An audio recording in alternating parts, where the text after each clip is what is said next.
बहुत पुरानी बात है। जंगल में एक गुरुकुल था जिसमें बहुत सारे बच्चे पढ़ने आते थे।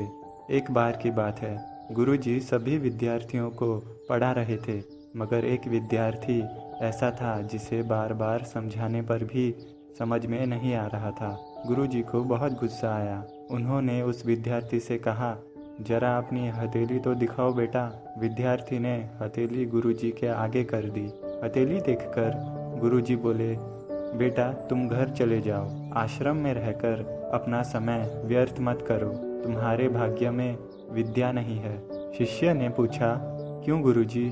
गुरुजी ने कहा, तुम्हारे हाथ में विद्या की रेखा नहीं है। गुरुजी ने एक होशियार विद्यार्थी की हथेली उसे दिखाते हुए कहा, ये देखो, ये है विद्या की रेखा। यह तुम्हारे हाथ में नहीं है, इसलिए तुम समय नष्ट ना करो और घर चले जाओ और वहाँ अपना कोई और काम देखो। यह सुनने के बाद उस विद्यार्थी ने अपने जेब में से एक चाकू निकाला, जिसका प्रयोग वह रोज सुबह अपनी दातून काटने के लिए करता था।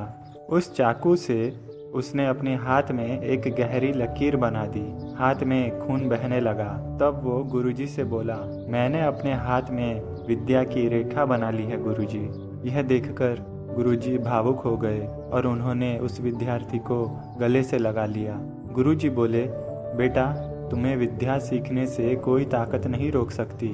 दृढ़ निश्चय और कठोर परिश्रम हाथ की रेखाओं को ही बदल देती है। दोस्तों, वह विद्यार्थी आगे चलकर महर्षि पाणिनि के नाम से प्रसिद्ध हुए, जिसने विश्व प्रसिद्ध व्याकरण अष्टाध्यायी की रचना की है। इतनी सदियां बीत जाने के बाद भी आज 2700 वर्षों बाद भी विश्व की किसी भी भाषा में ऐसा उत्कृष्ट और पूर्ण व्याख्या का ग्रंथ अब तक नहीं बना। तो दोस्तों, इस कहानी की शिक्षा यह है कि लोग चाहे जो भी बोलें, हम हर एक को गलत साबित करते हुए अपनी लगन और कठिन परिश्रम के दम पर जो चाहे वो सब कुछ हासिल कर सकते हैं।